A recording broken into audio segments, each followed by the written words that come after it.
감사합니다. 우리 출애굽기 3장 14절 말씀을 함께 보시겠습니다.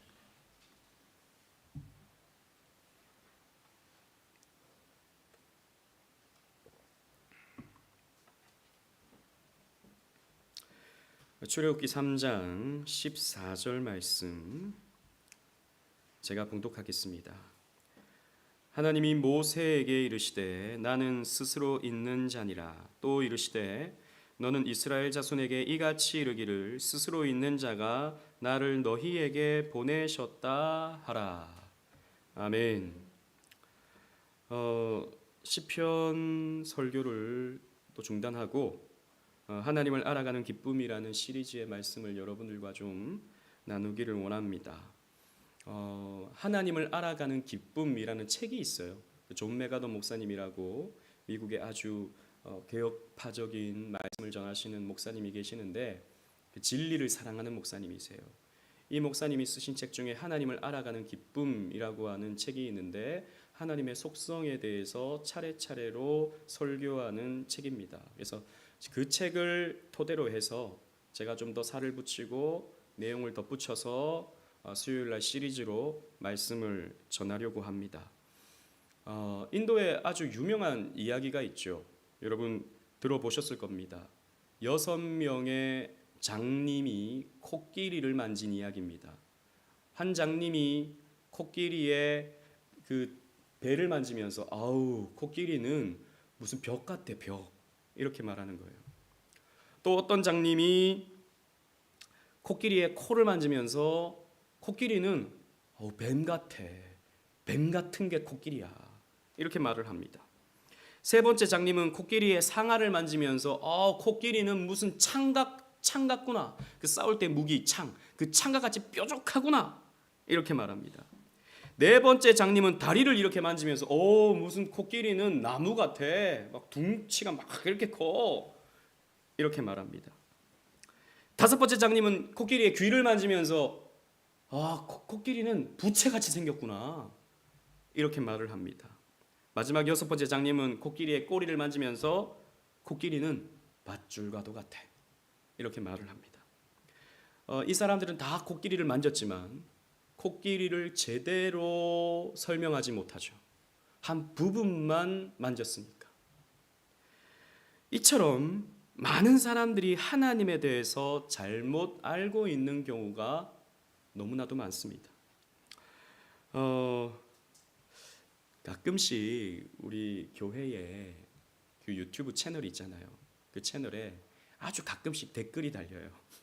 저는 대부분 댓글이 안 달리기 때문에 댓글이 달리는지도 잘 모르는데 한 번씩 댓글이 달려 있는 걸 봅니다. 거기에는 격려도 있고요, 칭찬도 있는데 때로는 비판도 있어요. 비난 같은 비판도 있습니다. 불신자들이 비판하는 거야, 불신자들이 비난하는 거야. 그렇게 생각하니까 그런가 보다 하지만 예수 믿는 사람들이 제 설교를 듣고 비판하는 그런 경우도 가끔씩, 아주 가끔씩 있어요. 우리 사모님은 그런 비판 달리는 게 싫으니까 그 댓글 아예 그냥 차단해 버리세요. 그런 댓글이 달리게 만들어 두냐고 막 이렇게 말하는데 저는 무관심보단 관심이 낫다. 그리고 어떻게 생각하는지 좀 이렇게 또 봐야 나 스스로도 좀 자극도 되고 피드백도 되고 이렇게도 생각하는구나. 그래서 저는 나름대로 좋다고 생각합니다. 그 사람이 저한테 직접적으로 와서 얘기하면 그렇게 말 못할 거예요. 저에 대해서 모르니까, 저랑 아무 상관없으니까 쉽게 그냥 이러쿵저러쿵 그냥 말하는 거죠. 저도 거기에 너무 많은 의미를 부여하진 않아요. 하지만 저희 비판하는 분들 가운데 제가 좀 변호하자면, 저 스스로를 좀 변호하자면 그분이 알고 있는 교리적 지식 안에서 혹은 지식의 틀 안에서 그것만 생각하고 저의 설교를 비판한다는 느낌을 지울 수가 없어요. 이 말이 무슨 말인지 알겠어요. 왜 이렇게 비판하는지 저는 무슨 말인지 알겠어요. 그런데 그건 너무 한 부분만 가지고 이야기하는구나. 이런 생각이 들 때가 많습니다. 최근에 제가 주일날 설교하면서 하나님을 형상으로 만들지 않는 까닭은 다른 우상들은 다 사람의 손으로 이렇게 만들어지니까 사람의 섬김을 받는다. 근데 하나님은 형상이 없기 때문에 하나님은 사람의 섬김을 받는 분이 아니라 사람을 섬기시는 하나님이시다. 제가 이렇게 설교를 했죠. 그러니까 그 댓글에 이 목사님은 섬김이라는 뜻을 모르시는 것 같다고. 하나님은 사람의 섬김을 받으시는 하나님이시지 사람을 섬기는 그런 하나님이 아니라고 저한테 이렇게 댓글을 달았더라고요. 그러니까 이분이 무슨 말 하려는지 알죠? 그러니까 하나님을 막 좋은 하나님으로 포장하지 말라는 겁니다. 하나님은 두려운 하나님이고 우리가 잘 섬겨드려야 되는 하나님이지 무슨 하나님이 우리를 섬기시냐고. 인간이 하나님 섬겨야지. 이렇게 저에게 야단을 치시더라고요. 옛날에 저 같으면 그러니까 저도 그런 설교를 들으면 그렇게 비판했을지 몰라요. 이 목사님 사람 듣기 좋은 설교하려고 그러시네. 인본주의 설교하시네. 하나님은 우리가 열심히 섬겨야 되는 하나님이지 무슨 하나님이 우리를 섬기시냐고. 이렇게 제가 비판했을지도 모릅니다. 왜냐하면 저는 하나님에 대해서 좀 안다고 생각했지만 그때는 사실 하나님에 대해서 많은 부분, 더 깊은 부분을 몰랐기 때문이에요. 그래서 제가 댓글에 이렇게 또 달았어요. 전체를 들어보시면 이해가 되실 거라고. 안 들으신 것 같아요. 왜 인터넷에는 모르지만 그분이 어떻게 하셨는지 모르지만 인터넷에는 그냥 비판을 위한 비판이 많잖아요. 그러니까 그 다음에 어떻게 하셨는지 잘 모르겠지만 교회사적으로 또 신학적으로 좀 더 우리가 성경을 깊이 연구해 보면 물론 우리가 하나님을 섬겨야 되지만 그 이전에 하나님이 우리를 섬기셨다라고 하는 성경과 신학의 유수한 내용들을 우리는 발견할 수 있는 것입니다. 그러니까 한 단면만 보면 우리가 하나님을 오해할 수 있다라는 것이죠. 물론 우리가 어떻게 하나님을 완벽하게 다 할 수 있겠습니까? 우리는 지식적으로 한계가 있고 또 돈을 벌기 때문에 또 여러분들은 일주일 내내 돈 버셔야 되잖아요. 일하셔야 되잖아요. 저처럼 많은 시간 동안에 신학을 공부하기는 어렵지 않습니까? 그러니까 여러분들이 하나님에 대해서 온전히 아는 것은 저도 마찬가지예요. 저도 하나님을 온전히 알 수 없어요. 하지만 하나님에 대해서 우리가 완벽한 이해를 갖는 것은 불가능한 일입니다. 하지만 그 한 단면만 보고 하나님은 이런 분이야 저런 분이야 라고 잘못된 답을 내리는 것은 또 다른 문제죠. 왜냐하면 그것은 우상숭배가 될 수 있기 때문입니다. 그러니까 성경에서 말씀하고 있는 하나님이 아닌 내가 생각할 땐 하나님이 이런 하나님이야 라고 해버리면 자기가 만들어낸 하나님을 섬기게 되는 우상숭배가 되기 때문이죠. 신앙생활에 심각한 왜곡을 주기 때문입니다. 여러분 우리가 자주 비판하는 로마 가톨릭 위험하죠? 왜 위험합니까? 그들도 나름 물론 그들은 하느님을 믿지만 그죠? 어쨌든 우리와 같은 성경을 본다고요. 물론 번역이 다르고 거기에는 7권의 외경이 들어가 있지만 나머지 66권은 우리와 같은 성경을 본다고요. 그들이 여호와 하나님을 성경을 통해서 본다고요. 근데 그들이 왜 위험합니까? 한 단면만 가지고 하나님에 대해서 이해하기 때문입니다. 그리고 그것을 잘못 해석해서 하나님을 이해하기 때문입니다. 다른 이단들도 마찬가지죠. 그들이 하나님 자체를 부정하는 게 아니라 하나님에 대해서 부분적으로 아니면 본질적으로 잘못 알고 있고 그래서 그들의 신앙생활이 심각한 왜곡이 이어지기 때문입니다.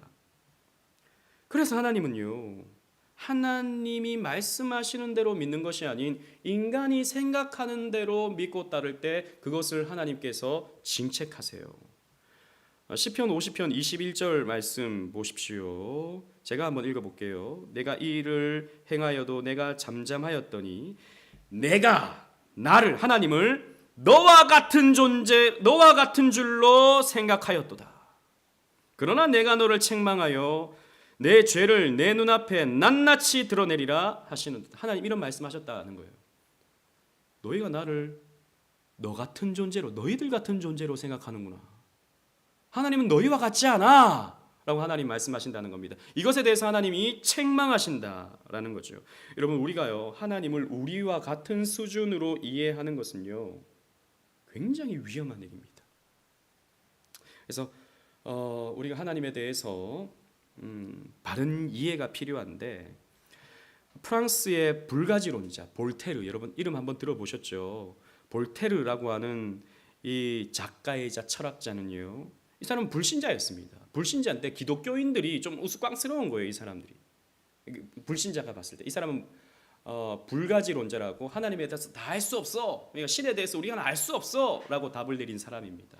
뭐 이 사람도 뭐 제대로 된 신앙인은 아니에요.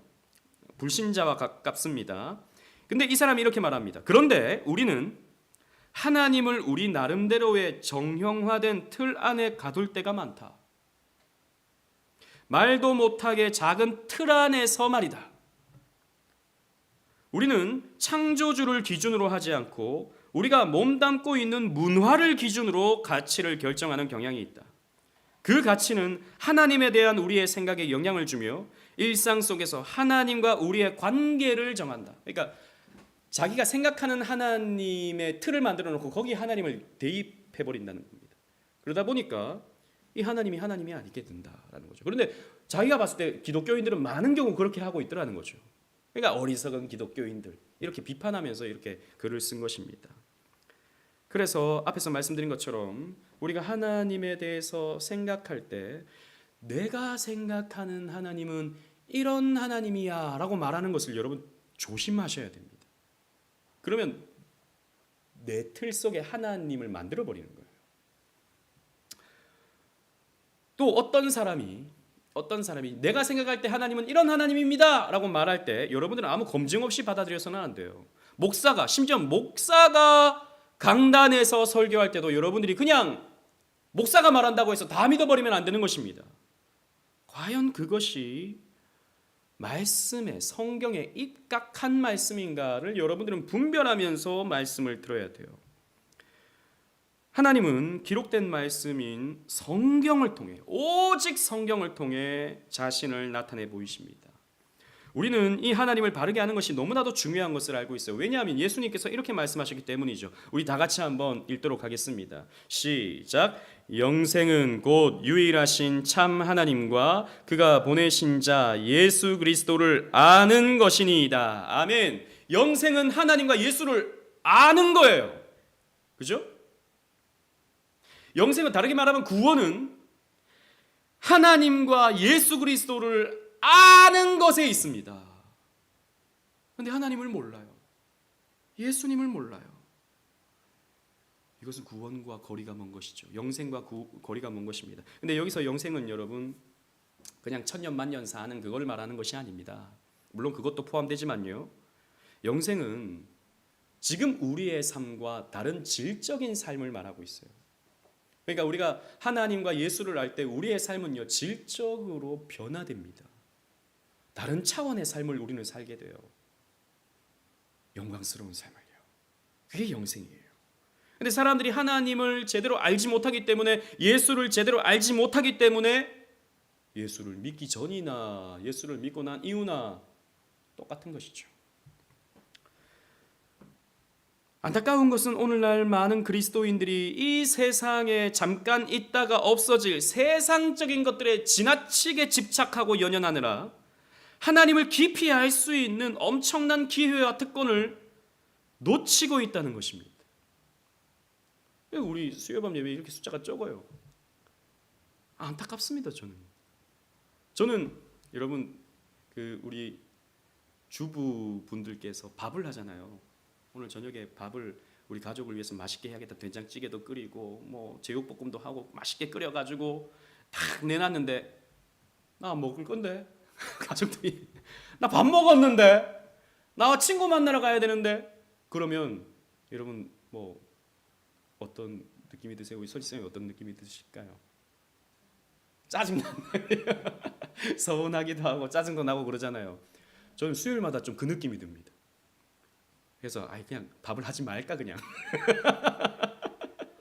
맨날 딴 데서 먹고 밥도 안 먹으러 오고 뭐 그러니까 그냥 하지 말까 그냥. 물론 그냥 제 생각입니다. 한 사람이 귀하잖아요. 저는 그냥 모르겠습니다. 뭐 상황에 따라서 조금 다르게 할 수도 있지만 그래서 요즘은 수요예배 잘 안 드리는 교회도 많거든요. 워낙 안 모이니까 작은 교회들은. 근데 저는 그냥 뭐 하는 때까지 그냥 뭐 한 사람이 있어도 하려고 해요. 왜? 이거 저를 위해서 말씀 준비하고 또 하는 게 저의 경건을 위해서 필요하기 때문이에요. 아무튼 또 온라인으로 참여하시는 분들이 있잖아요. 오늘 문제가 여기 있다는 겁니다. 하나님에 대해서 우리가 알려고 하지 않는 거예요. 하나님에 대해서 우리가 더 배우려고 하지 않는 것입니다. 하나님의 말씀을 우리가 더 들으려고 하지 않아요. 이미 배가 불러 세상의 것들에. 세상의 군것질에 우리의 입이 너무 달아져서 밥이 맛이 없어요. 저도 정말 짜증날 때가 짜증난다 그랬는데 제가 한 번씩 저희 집에서 밥을 하거든요. 점심이나 이럴 때 아이들 방학이고 하니까 또 사모님 또 빵집에서 알바하고 오는데 딱 점심시간인데 제가 또 미리 딱 해놓으면 좋잖아요. 그래서 딱 해놓는데 애들 밥 먹기 전에 무슨 젤리 먹고 있으면 짜증나요. 아이고 맛없는데 이러면 야 과자 먹기 전에 밥 먹기 전에 과자 먹지 마. 그래도 아닌데 나는 그래도 밥 맛있는데 그래요. 근데 달라요. 다르다고요. 제가 이 얘기 하려고 지금 한 건 아닌데 우리가 하나님의 그 말씀에 갈급함을 못 느끼는 것이 오늘날 안타까움입니다. 그러다 보니까 우리가 영생을 살지 못하는 거예요. 구원받은 자로서의 기쁨과 즐거움을 우리가 누리지 못하고 살게 되는 것입니다. 그런데 여러분, 하나님께서 이렇게 말씀하십니다. 예레미야 9장 24절에 다 같이 한번 읽겠습니다. 시작. 자랑하는 자는 이것으로 자랑할지니 곧 명철하여 나를 아는 것과 나 여호와는 사랑과 정의와 공의를 땅에 행하는 자인 줄 깨닫는 것이라. 나는 이 일을 기뻐하노라. 여호와의 말씀이니라. 아멘. 세상 사람들은 자기 자랑한다는 겁니다. 자기 부함을 자랑하고 자기의 지혜를 자랑한다는 것이죠. 그런데 자랑할 자는 이것으로 자랑해라. 나를 아는 것을 자랑해라. 하나님 아는 것 자랑해라. 나 여호와는 사랑과 정의와 공의를 행하는 자인 줄 깨닫는 것을 자랑해라. 그런데 우리가요, 부함을 자랑하려고 부함을 얻으려고 예배를 못 나오는 거예요. 물론 제가 이해는 합니다. 또 피치 못할 그런 사정이 있다는 거 제가 알아요. 그래서 저는 원망하진 않아요. 아쉬운 마음이지만 원망하진 않습니다. 그런데 하나님은 이걸 기뻐하신다고 말씀하세요. 하나님 알고 하나님이 어떤 분인지 알고 그것을 자랑할 때 그것에 기뻐할 때 하나님도 기뻐한다라고 말씀하고 있다는 것이죠. 그래서 이번 오늘부터 해서 몇 달 동안에 한 3달, 4달 될 것 같아요. 하나님의 속성을 쭉 살펴보면서 좀 더 쉽게, 좀 더 우리의 삶에 좀 와닿게 좀 말씀을 전하면 좋겠다.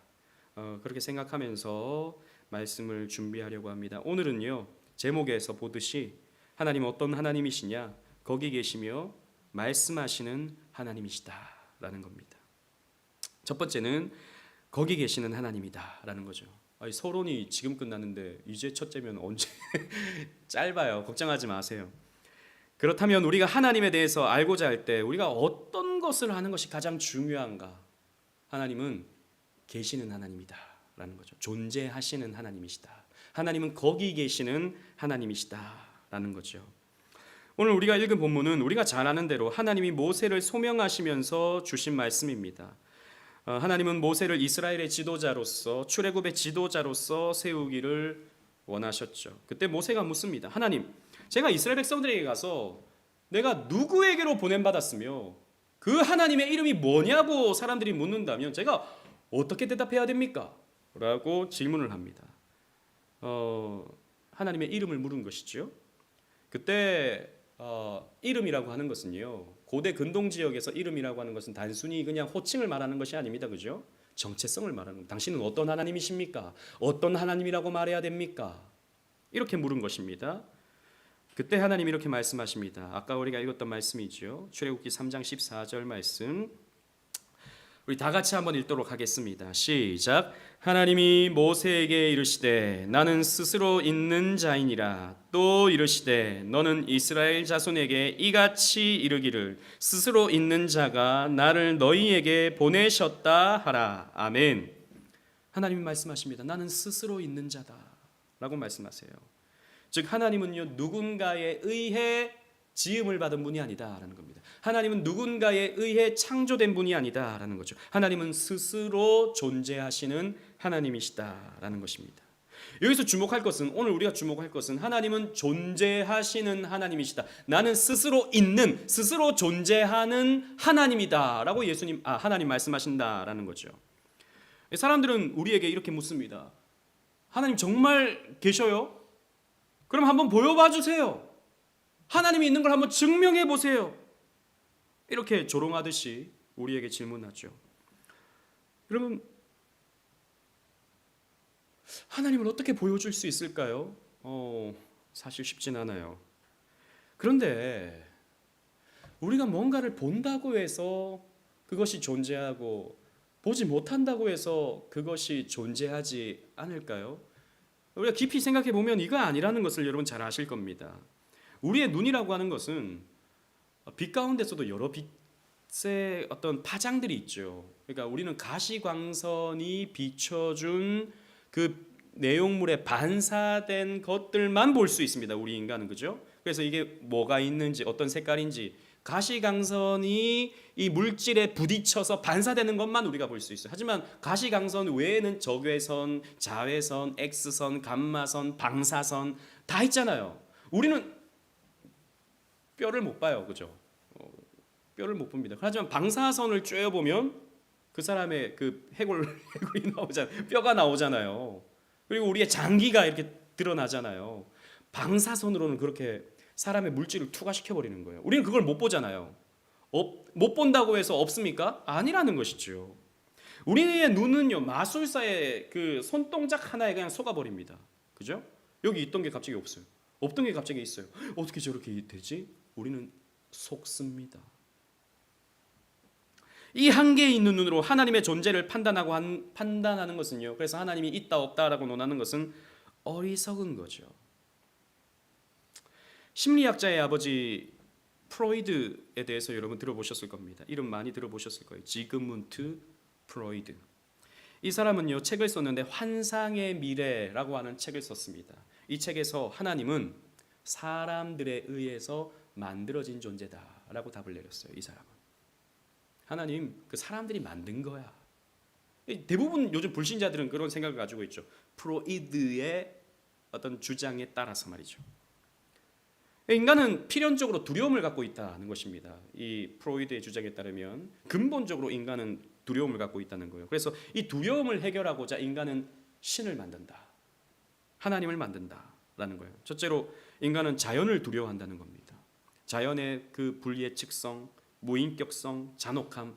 오늘날보다 옛날에는 지진에 더 취약했지 않습니까? 쓰나미 이런 거에 더 취약했죠. 그러다 보니까 인간이 무력감을 느낍니다. 그러니까 신을 찾게 된다라는 거죠. 둘째로 인간관계를 두려워한다. 이게 프로이드의 주장입니다. 인간관계에서 우리는 자주 억울한 일을 당하니까 누군가가 좀 공정한 판단을 내려줬으면 좋겠어요. 근데 인간은 늘 치우친 판단을 내리니까 신이 있어서 판단을 내려주면 좋겠다라고 해서 인간은 신을 만든다는 거죠. 셋째로 죽음을 두려워한다는 것입니다. 사람이 죽어서 천국 가고 싶은 마음이 있기 때문에, 죽음 자체를 두려워하기 때문에 인간은 신을 만들어서 내가 천국 갈 수 있다라고 하는 주장을 한다는 것입니다. 그런데 보세요. 그럼 그 두려움은 어디서 왔죠? 왜 인간은 계속해서 두려워합니까? 백몇십 년 전에 활동했던 프로이드와 지금과는 삶의 환경이 너무나도 달라졌어요. 훨씬 더 우리는 자연재해를 어느 정도 방어할 수 있고요. 인간관계를 어느 정도 여러 심리학이나 어떤 인간관계학의 발전을 통해서 우리는 대면을 더 효율적으로 할 수 있고, 우리는 또 나름 죽음을 극복할 수 있는, 물론 어느 한계가 있지만요, 그래도 수명을 더 연장시킬 수 있는 그런 의술을 발전시켰습니다. 그런데 여전히 인간은 두려움을 극복하지 못합니다. 그죠? 이 두려움은 도대체 어디서 온 겁니까? 설명할 수 없어요. 프로이드는 그냥 원래 인간은 그런 거야 라고 말합니다. 근데 그럼 이렇게 답해 볼 수 있지 않을까요? 원래 인간은 신을 찾는다고요. 원래 인간은 신에 대한 기억을 갖고 있다고요. 그렇게 말하지 않겠습니까? 사실 프로이드는요, 애써서 하나님으로부터 도망가고 싶었던 거예요. 우리 편에서 봤을 때 애써 하나님을 부정하고 싶은 겁니다. 그래서 하나님은 그거 사람이 만든 거야. 자기가 믿기 싫으니까 그 사람이 만든 거야. 이렇게 그냥 답을 내려놓고 그 답을 찾으면서 인간은 뭐 이걸 두려워하는데 이렇기 때문에 신을 만들었지라고 이렇게 주장을 하는 거죠. 보세요. 프로이드는요, 하나님으로부터 도망하고 있습니다. 자기는 인지하지 못하지만 하나님으로부터 도망하고 있다고요. 하나님은요, 거기 계세요. 프로이드의 무의식 속에 하나님은 거기 계신 거예요. 도망하고 있다라는 것입니다. 바울은 이렇게 말하죠. 우리가 잘 아는 말씀입니다. 로마서 1장 20절 말씀에 제가 읽어드리겠습니다. 창세로부터 그의 보이지 아니하는 것들 곧 그의 영원하신 능력과 신성이 그가 만드신 만물에 분명히 보여 알려졌나니 그러므로 그들이 핑계하지 못할지니라. 아멘. 그리고 28절에 이렇게 말씀합니다. 다 같이 읽겠습니다. 시작. 또한 그들이 마음에 하나님 두기를 싫어하며 하나님께서 그들을 그 상실한 마음대로 내버려 두사 합당하지 못한 일을 하게 하셨으니. 아멘. 인간은 누구나 하나님에 대한 막연한 지식을 갖고 있다는 겁니다. 왜? 하나님의 형상으로 지음받았기 때문에. 그런데 그 하나님을 마음에 두기 싫어요. 그러니까 어떻게 됩니까? 하나님 없어. 하나님 없는 이유는 이런 이유 때문이야 라고 하는 이유들을 만들어낸다는 겁니다. 근데 아무리 이유를 만들어내도 하나님은 거기 계시다라는 거예요. 아무리 사람들이 있다 없다 논쟁을 하는 그 순간에도 하나님은 거기 계세요. 하나님은 존재하시죠.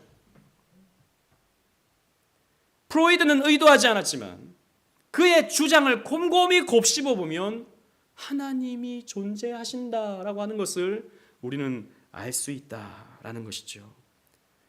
그런데 오늘날에도 점점 더 자유주의의 영향을 받아서, 여러분, 자유주의라고 하는 것은 성경을 하나님 말씀으로 보는 게 아니라 오래된 고대 문서로 보는 관점입니다. 학문적으로 성경을 보는 거죠. 오늘날 신학자라는 사람들이, 특히 저 유럽에 있는 신학자들, 뭐 영국, 독일, 뭐 이런 쪽에 있는 신학자들은 성경의 하나님을 거기 계신 하나님, 존재하시는 하나님으로 여기지 않아요.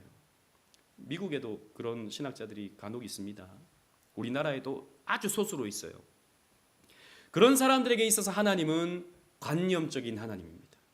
그냥 막연한 절대자, 혹은 존재하지 않아도 돼요. 그냥 우리에게 교훈을 주는 어떤 그냥 신적 존재, 그게 내 내면일 수도 있고 자연일 수도 있고 아니면 어떤 사상일 수도 있고, 어쨌든 나에게 어떤 좋은 영향을 주는 존재, 그런 존재를 하나님이라고 말합니다. 여러분, 그런 자유주의자들, 특히 여러분 도올이라고 하는 김용옥 씨 아시잖아요. 그분이 나온 학교, 그분이 신학 전공하신 거 아시죠? 한신대 신학과를 졸업하신 분이에요. 그래서 예전에 그 EBS에서 요한복음 강해 막 하고 막 그랬어요. 그분이. 아니, 목사가 나와서 요한복음 강의하면 사람들이 종교 이거를 왜 방송에 하냐고, 지상파 방송에서 하냐고 난리를 칠 건데, 도올은 자기가 요한복음 강의를 하는 거예요. 근데 뭐 저도 예전에 좀 들어봤긴 봤어요. 근데 그 도올의 하나님이 딱 그런 관념적인 신입니다. 존재하는 신이 아니에요. 그냥 막연한, 그냥 모호한, 그냥 우리에게 어떤 유익을 주는, 그래서 때로는 우리에게 교훈도 주고, 때로는 우리에게 위로도 주고, 때로는 우리에게 잘 된다 해주는, 칭찬도 해주는 그런 막연한 신. 우리가 그런 부분에서 분별해야 됩니다. 자유주의가 들어가면요, 교회가 언제나 무너져요. 독일이 왜 무너졌습니까? 독일 교회가, 저 영국 교회가 왜 무너졌습니까? 자유주의의 영향 때문입니다. 이런 자유주의자들의 우리의 입장은요, 우리가 배격해야 되는 거예요. 아니요, 하나님은 존재하시는 하나님이십니다. 지금도 살아계셔서, 지금도 역사하시고, 지금도 온 세상과 온 우주를 통치하시는 하나님, 그 하나님을 우리는 믿는다는 거죠. 왜? 성경이 그렇게 하나님은 나는 스스로 존재하는 하나님이다 라고 말씀하고 있다는 것이죠. 그리고 하나님은 어떤 하나님이시냐? 말씀하시는 하나님이시다라는 겁니다. 하나님은요, 말씀하시는 하나님이세요. 오늘 본문에도 하나님은 모세에게 이르시되 요멜이라고 하는 표현을 히브리어로 표현하고 있는데요, 말씀하셨다라고 하는 그런 뜻입니다. 하나님은 모세에게 찾아오셔서 말씀을 주시죠. 모세야 모세야 라고 모세를 말씀으로 부르시고요, 이스라엘 백성들을 출애굽시켜서 가나안 땅으로 들어가라 라고 하는 소명을 주셨고요, 소명의 말씀을 주셨고요, 그리고 친히 당신의 이름을 알려주시면서 말씀해 주셨습니다. 모세뿐만 아니죠, 아담부터 시작해서 모든 언약 백성들에게 하나님은요 찾아오셔서 말씀해 주셨어요. 그게 구약 성경의 전체적인 내용 아닙니까? 하나님이 말씀하신 분인 이유는, 하나님이 말씀하시는 하나님이시는 이유는 앞에 우리 내용과 연결됩니다. 그분이 살아계신 분이시기 때문이에요. 인격적인 분이세요. 하나님은 살아계시며 인격적인 분이시기 때문에 말씀을 하세요. 여러분, 인격적이다라고 하는 것은 동물이 인격적인 동물이 없어요. 그죠? 이런 사물들이 인격적이지 않습니다. 사물이나 동물들은 말을 하지 못합니다. 그러나 인간은 인격적입니다. 그래서 유일한 생명체 중에 말을 하는 생명체는 인간밖에 없습니다. 그죠? 식물이 말을 합니까? 동물이 말을 합니까? 아니요. 사람만 말해요. 인격체입니다. 죽은 사람은 말을 할 수 있습니까? 없습니까? 없습니다. 마네킹은 말을 할 수 있습니까? 없습니까? 없어요. 살아있는 인격체만이 말을 할 수 있어요. 하나님은 말씀하시는 하나님이시다라는 거죠. 이것이 다른 우상과 하나님이 구별되는 것입니다. 바울은요, 우상의 특징이 말을 하지 못함에 있다라고 말합니다. 고린도전서 12장 2절 다 같이 한번 읽어보겠습니다. 시작. 너희도 알거니와 너희가 이방인으로 있을 때에 말 못하는 우상에게로 끄는 그대로 끌려갔느니라. 아멘. 너희가 옛날 하나님 믿지 않았을 때 너희들도 말 못하는 우상에게로 끌려갔었다. 우상은 말을 하지 못합니다. 여러분, 절에 가면 불상들이 있죠. 이게 무슨 뜻인지 전 잘 몰라요. 이렇게 가만히 앉아 있습니다. 무슨 말을 합니까? 아무 말을 못합니다. 이 세상에 존재하는 모든 신들은 말을 하지 못합니다. 그러니까 그 형상으로 존재하는 모든 신들은 말을 하지 못해요. 그러나 하나님은 인격적이신 분이시기 때문에 말씀하시는 분이십니다. 여러 시대 여러 방법으로 말씀을 하셨죠. 구약 시대에는 선지자를 통해서 말씀하셨고, 선지자들뿐만 아니라 여러 방식과 모양으로도 현현하셔서 말씀도 하시고, 신약 시대에는 하나님의 아들이신 예수님과 제자들의 입을 통해서 말씀하셨습니다. 그리고 오늘날에는 이 하나님의 말씀이 기록되어서 신구약 66권 성경을 통해서 우리에게 말씀해 주십니다. 따라서 우리가 성경을 읽고, 우리가 매일마다 성경을 읽고, 또 교회에서 선포되는 말씀을 들음을 통해서 하나님은 우리에게 말씀해 주시는 하나님이세요. 그래서 하나님의 교제는 다른 데 있지 않습니다. 하나님의 말씀을 듣고 그 말씀을 묵상해서 내 삶 속에 깨닫고 이해하고 실천함으로 하나님의 교제가 이루어지는 거예요. 우리의 교제는 거기에 있습니다. 여러분, 우리가 누군가를 사귈 때 말로 사귀잖아요. 대화를 통해서 데이트하잖아요. 어디에 가서 뭘 먹느냐가 중요한 게 아니고, 어디 가서 무슨 영화를 보느냐, 이것도 중요하지만 제일 중요한 것은 대화를 통해서 서로의 애틋함을 표현하는 거지 않습니까? 마찬가지라는 것이죠. 하나님은요, 말씀을 통해서 우리와 만나주시고 교제해 주시는 하나님이시다라는 거예요. 그래서 우리는요, 이 예배의 설교를 귀하게 여겨야 됩니다. 하나님은 적어도 공적으로 여러분들에게 이 목사를 통해서 말씀해 주시기 때문이에요. 제가 다른 것 가지고 지금 오늘 강론을 하는 거 아니지 않습니까? 성경 가지고 여러분들에게 강론하지 않습니까? 하나님이 여러분들에게 말씀을 주시는 시간이다라는 거죠. 그래서 우리는 성경을 통해서만 진리에 다다를 수 있습니다. 경험으로 우리는 진리에 다다를 수 없어요. 내가 이것을 해봤더니 진리더라. 내가 이런 체험을 해봤더니 기독교는 진리더라. 여러분, 이렇게 되면 우리가 어떻게 되냐면 신비주의자가 됩니다. 체험을 통해서 내가 하나님이 있다 없다 이게 되면. 어떤 사람 그래요. 나는 하나님에 대해서 확신을 못했었는데 어느 날 하나님이 눈부신 빛으로 나에게 찾아오셔서 나를 푹이 안아주시는 것을 체험하니까 하나님은 살아계셔, 이렇게 말하는 사람들이 있습니다. 근데 그 빛이 무슨 빛인지 어떻게 합니까? 나를 안아준 그 존재가 하나님인지 누군지 어떻게 알지? 어떻게 검증할 수 있죠? 굉장히 주관적인 거죠. 체험은 체험인데 위험한 체험인 것입니다.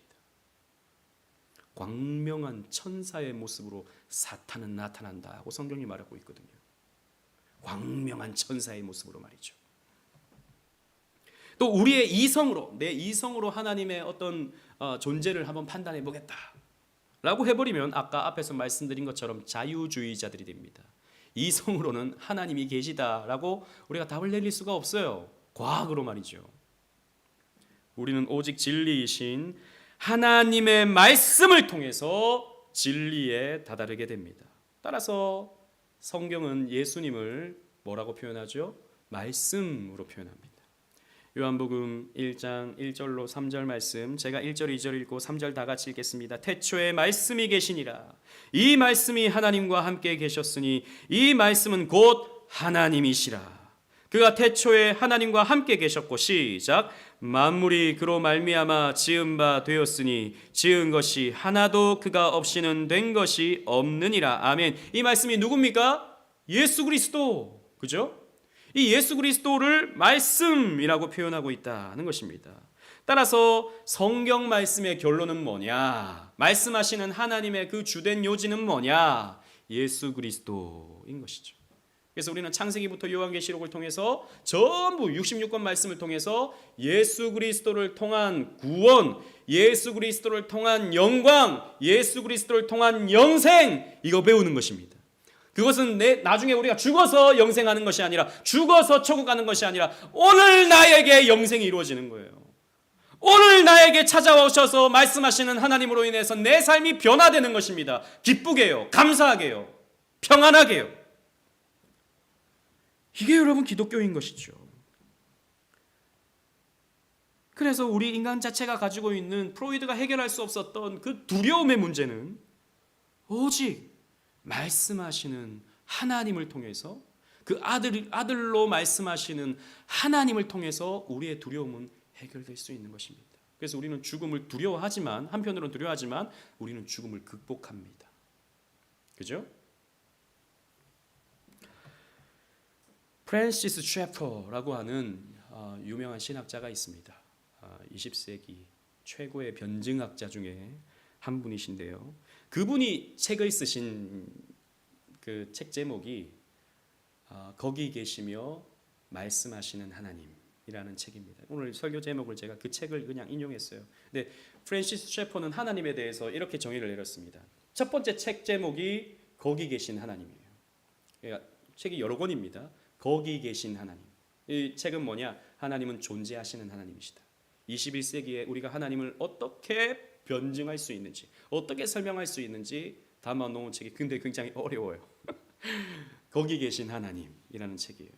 그 다음에 나중에 쓰신 책이 거기 계시며 말씀하신 하나님, 말씀하시는 하나님.